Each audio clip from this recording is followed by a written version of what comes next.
ಜೋರಾಯ್ತು RSS versus Priyank Kharge ಸಮರ. Priyank Kharge ಕ್ಷೇತ್ರವನ್ನ target ಮಾಡಿದೆ RSS. ಇಲ್ಲಿ ಬಹಳ ಸ್ಪಷ್ಟವಾಗಿ ಗೊತ್ತಾಗ್ತಾ ಇದೆ. ಯಾಕಂತ ಹೇಳಿದ್ರೆ ಚಿತ್ತಾಪುರವನ್ನೇ ಟಾರ್ಗೆಟ್ ಮಾಡಿದ್ದಾರೆ. ಚಿತ್ತಾಪುರ ಟಾರ್ಗೆಟ್ ಅಂದರೆ ಇಲ್ಲಿ ನೇರವಾಗಿ ಪ್ರಿಯಾಂಕ್ ಖರ್ಗೆ. ಇಡೀ ರಾಜ್ಯದ ಗಮನವನ್ನು ಸೆಳೀತಾ ಇದೆ ಚಿತ್ತಾಪುರ ಕ್ಷೇತ್ರ. ಯಾಕಂದರೆ ಅವರು ಪ್ರತಿನಿಧಿಸುವಂಥ ಕ್ಷೇತ್ರ ಆಗಿದೆ. ಈಗ ಸಂಘ ಪರಿವಾರದವರು ದೊಡ್ಡ ಮಟ್ಟದ ಶಕ್ತಿ ಪ್ರದರ್ಶನವನ್ನು ಮಾಡಬೇಕು ಅಂಥೇಳಿ ಪ್ಲಾನನ್ನು ಮಾಡಿಕೊಂಡಿದ್ದಾರೆ. 19ನೇ ತಾರೀಕು ಅಂದರೆ ಭಾನುವಾರ ಕಾರ್ಯಕ್ರಮವನ್ನು ಮಾಡಬೇಕು ಅಂದ್ಕೊಂಡಿದ್ರು. ಅಂದರೆ ಪಥಸಂಚಲನ ಸಾರ್ವಜನಿಕ ರಸ್ತೆಗಳಲ್ಲಿ ಮತ್ತು ಗ್ರೌಂಡ್ನಲ್ಲಿ. ಆದರೆ ಅದಕ್ಕೆ ಅವಕಾಶ ಸಿಗಲಿಲ್ಲ. ತಾಲೂಕು ಆಡಳಿತ ಅವಕಾಶ ಕೊಡಲಿಲ್ಲ, ಜಿಲ್ಲಾಧಿಕಾರಿಗಳು ಕೂಡ ಕೊಡಲಿಲ್ಲ. ಅದಾದಮೇಲೆ ಕೋರ್ಟ್ ಮೊರೆ ಹೋಗ್ತಾರೆ. ಕೋರ್ಟ್ನಲ್ಲೂ ಕೂಡ ಹಿನ್ನಡೆ ಆಗುತ್ತೆ. ಇಲ್ಲ, ಸರ್ಕಾರದ ಜವಾಬ್ದಾರಿ ಶಾಂತಿ ಸುವ್ಯವಸ್ಥೆಯನ್ನು ಕಾಪಾಡೋದು. ಹಾಗಾಗಿಯೇ ನೀವು ಮತ್ತೊಂದು ಸಲ ಅರ್ಜಿ ಹಾಕಿ ಅಂತ ಹೇಳ್ತು. ಈಗ ಜಿಲ್ಲಾಡಳಿತದ ಮುಂದೆ ಅದರ ಒಂದು ನಿರ್ಧಾರ ಇದೆ. ಅವಕಾಶ ಸಿಗುತ್ತಾ ಇಲ್ವಾ? ಯಾಕಂತ ಹೇಳಿದ್ರೆ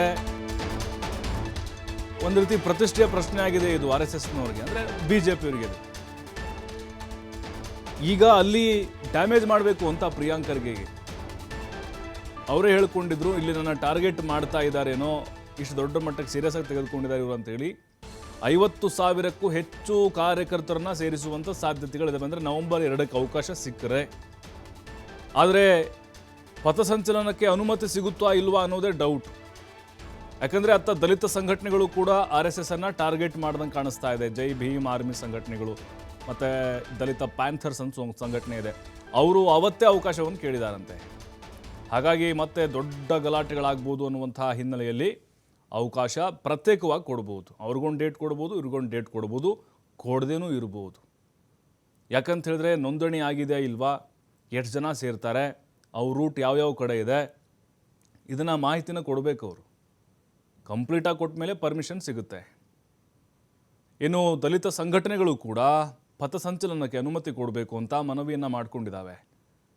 ಯಾರಿಗೂ ಅನುಮತಿ ಸಿಗದಂತೆ ಮಾಡಲು ದಲಿತ ಸಂಘಟನೆಗಳು ಪ್ಲ್ಯಾನ್ ಮಾಡಿಕೊಂಡಿದ್ದಾವೆ. ದಲಿತ ಸಂಘಟನೆಗಳನ್ನು ಮುಂದೆ ಬಿಟ್ರ ಪ್ರಿಯಾಂಕ್ ಖರ್ಗೆ ಅವರು. ನೋಡಿ, ಚಿತ್ತಾಪುರದಲ್ಲಿ ಇಂತಹ ವಾತಾವರಣ ಯಾವತ್ತೂ ಕೂಡ ನಿರ್ಮಾಣ ಆಗಿರಲಿಲ್ಲ. ರಾಜಕೀಯವಾಗಿ ಏನೇನೋ ನಡೀತಾ ಇದ್ವು. ಆದರೆ ಇಲ್ಲಿ ಪ್ರಿಯಾಂಕ್ ಖರ್ಗೆ ಸಂಘ ಪರಿವಾರವನ್ನು ಟಾರ್ಗೆಟ್ ಮಾಡಿದ್ದಾರೆ. ಸರ್ಕಾರ ವರ್ಸಸ್ ಸಂಘ ಪರಿವಾರ ಅಲ್ಲ ಇಲ್ಲಿ. Priyank Kharge versus R S S. ಶಕ್ತಿ ಪ್ರದರ್ಶನವನ್ನು ಮಾಡಿ ಮುಂದಿನ ಚುನಾವಣೆ ಮೇಲೆ ಪರಿಣಾಮ ಬೀರೋದು, ಹಿಂದುತ್ವ ಅಜೆಂಡದ ಮೇಲೆ ಹೋರಾಟವನ್ನು ಮಾಡುವಂಥ ನಿಟ್ಟಿನಲ್ಲಿ ತಯಾರಿಯನ್ನು ಮಾಡಿಕೊಂಡಿದ್ದಾರೆ. ಅಂದರೆ ಈಗ ಬೇರೆ ಬೇರೆ ದೇಶಗಳಲ್ಲಿ ಒಂದು ಟ್ರೆಂಡ್ ಶುರುವಾಗುತ್ತೆ. ಆಲ್ ಐಸ್ ಅಂದರೆ ಎಲ್ಲರ ಕಣ್ಣು, ಆ ಥರದೊಂದೇನೋ ಕಾನ್ಸೆಪ್ಟ್ ಮಾಡಿದಾರಂತೆ. ದೊಡ್ಡ ಸಂಖ್ಯೆಯಲ್ಲಿ ಆರ್ ಎಸ್ ಎಸ್ ಅವ್ರನ್ನ ಜಮಾವಣೆಗೊಳಿಸೋದು ಅನ್ನುವಂಥ ನಿಟ್ಟಿನಲ್ಲಿ. ನಮಗನ್ನಿಸ್ತಾ ಇದೆ ಪರ್ಮಿಷನ್ ಸಿಗಬಹುದು ಅಂತ. ಯಾಕಂದರೆ ಹಾಸನದಲ್ಲಿ ಮಾಡಿದ್ದಾರೆ, ಚಿಕ್ಕಬಳ್ಳಾಪುರ, ಬೇರೆ ಬೇರೆ ಜಿಲ್ಲೆಗಳಲ್ಲಿ ಪರ್ಮಿಷನ್ ಕೊಟ್ಟಿದ್ದಾರೆ. ಚಿತ್ತಾಪುರದಲ್ಲಿ ಅವಕಾಶ ಸಿಗಲಿಲ್ಲ ಅಂತಂದರೆ ಸಹಜವಾಗಿ ಅದು ರಾಜಕೀಯ ಸ್ವರೂಪವನ್ನು ಪಡೆದುಕೊಳ್ಳುತ್ತೆ. ಬೇಕು ಅಂತಲೇ ಪ್ರಿಯಾಂಕ್ ಖರ್ಗೆ ಅವರು ಅನುಮತಿಯನ್ನು ಕೊಡಿಸ್ತಾ ಇಲ್ಲ, ರಾಜಕೀಯ ಪ್ರಭಾವವನ್ನು ಬಳಸ್ತಾ ಇದ್ದಾರೆ ಅನ್ನೋದು ಪೋಟ್ರೆ ಆಗುತ್ತೆ. ಮತ್ತು ಸಂಘ ಪರಿವಾರದವರು ಇಲ್ಲಿ ಪ್ರಿಯಾಂಕ್ ಖರ್ಗೆ ಅವ್ರನ್ನ ಟಾರ್ಗೆಟ್ ಮಾಡಿದ್ದಾರೆ ಅನ್ನೋದು ಕೂಡ ಭಾಳ ಕ್ಲಿಯರಾಗಿ ಗೊತ್ತಾಗುತ್ತೆ. ಯಾಕೆ ಚಿತ್ತಾಪುರದಲ್ಲೇ ಮಾಡಬೇಕು, ಅಂದರೆ ಈ ಟೈಮಲ್ಲೇ ಯಾಕೆ ಮಾಡಬೇಕು? ಇನ್ನೊಂದು ವಾರ ಬಿಟ್ಟು ಮಾಡ್ಬೋದು, ಅಥವಾ ಒಂದು ತಿಂಗಳ ಬಿಟ್ಟು ಮಾಡ್ಬೋದು ಪಥಸಂಚಲನವನ್ನು. ಅದು ಚಿತ್ತಾಪುರದಲ್ಲೇ ಇಷ್ಟೊಂದು ಸಂಖ್ಯೆಯಲ್ಲಿ ಜನರನ್ನು ಜಮಾವಣೆಗೊಳಿಸುವಂಥ ಉದ್ದೇಶ ಏನು? ಬಹಳ ಕ್ಲಿಯರಾಗಿ ಗೊತ್ತಾಗ್ತಾ ಇರೋದು, ಇದು ರಾಜಕೀಯ ಆಯಾಮವನ್ನು ಪಡೆದುಕೊಂಡಿದೆ. ಇಲ್ಲಿ ಲಾಭ ನಷ್ಟದ ಲೆಕ್ಕಾಚಾರ ಶುರುವಾಗಿದೆ. ಪ್ರಿಯಾಂಕ್ ಖರ್ಗೆ ಅವರೇ ಇಲ್ಲಿ ಕಾರಣ ಆಗಿರೋದು.